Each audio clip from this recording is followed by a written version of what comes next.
Hello and welcome to my channel, or welcome back to my channel. My name is Jay and this is a web of classic tales. If you're enjoying the videos, please like, subscribe, and share. If you want notifications every single time a new video is uploaded, please click on the little bell icon. Today we will continue reading Frank Baum's The Wonderful Wizard of Oz. The Cowardly Lion was much pleased to hear that the Wicked Witch had been melted by a bucket of water, and Dorothy at once unlocked the gate of his prison and set him free.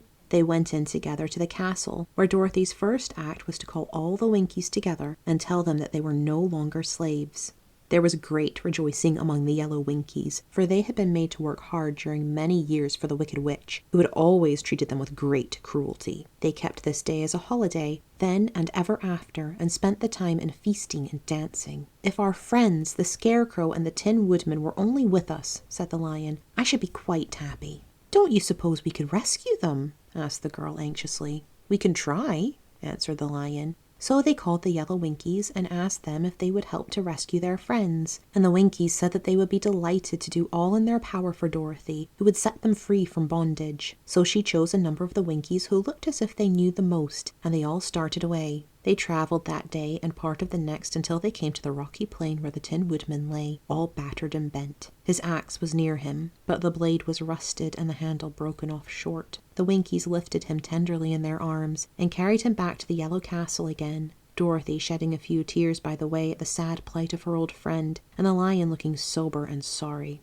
When they reached the castle, Dorothy said to the Winkies, "Are any of your people tinsmiths?" "Oh, yes, some of us are very good tinsmiths," they told her. "Then bring them to me," she said. And when the tinsmiths came, bringing with them all their tools and baskets, she inquired, "Can you straighten out those dents in the Tin Woodman, and bend him back into shape again, and solder him together where he is broken?" The tinsmiths looked the Woodman over carefully, and then answered that they thought they could mend him so he would be as good as ever. So they set to work in one of the big yellow rooms of the castle, and worked for 3 days and 4 nights, hammering and twisting and bending and soldering and polishing and pounding at the legs and body and head of the Tin Woodman, until at last he was straightened out into his old form, and his joints worked as well as ever. To be sure, there were several patches on him, but the tinsmiths did a good job, and as the Woodman was not a vain man, he did not mind the patches at all. When at last he walked into Dorothy's room and thanked her for rescuing him, he was so pleased that he wept tears of joy, and Dorothy had to wipe every tear carefully from his face with her apron, so his joints would not be rusted.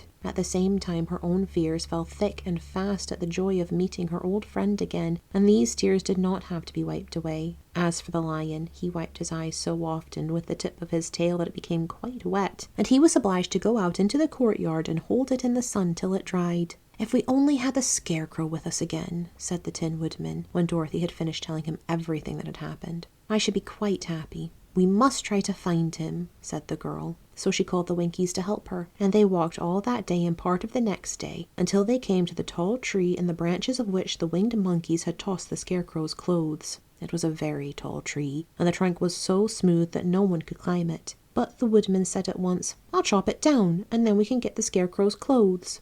Now, while the tinsmiths had been working on mending the Woodman himself, another of the Winkies, who was a goldsmith, had made an axe handle of solid gold and fitted it to the Woodman's axe, instead of the old broken handle. Others polished the blade until all the rust was removed, and it glistened like burnished silver. As soon as he had spoken, the Tin Woodman began to chop, and in a short time the tree fell over with a crash, whereupon the Scarecrow's clothes fell out of the branches and rolled off on the ground. Dorothy picked them up and had the Winkies carry them back to the castle, where they were stuffed with nice clean straw, and behold, here was the Scarecrow as good as ever, thanking them over and over again for saving him. Now that they were reunited, Dorothy and her friends spent a few happy days at the Yellow Castle, where they found everything they needed to make them comfortable. But one day the girl thought of Aunt Em and said, "We must go back to Oz and claim his promise." "Yes," said the Woodman, "at last I shall get my heart." "And I shall get my brains," added the Scarecrow joyfully. "And I shall get my courage," said the Lion thoughtfully.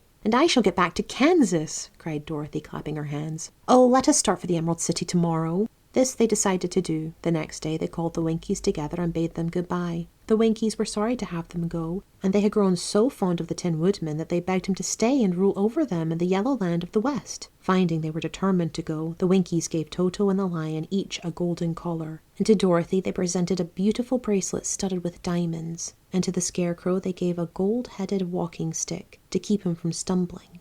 and to the Tin Woodman they offered a silver oil can inlaid with gold and set with precious jewels. Every one of the travelers made the Winkies a pretty speech in return, and all shook hands with them until their arms ached. Dorothy went to the witch's cupboard to fill her basket with food for the journey, and there she saw the golden cap. She tried it on her own head and found that it fitted her exactly. She did not know anything about the charms of the golden cap, but she saw that it was pretty, so she made up her mind to wear it and carry her sunbonnet in the basket. Then, being prepared for the journey, they all started for the Emerald City, and the Winkies gave them 3 cheers and many good wishes to carry with them.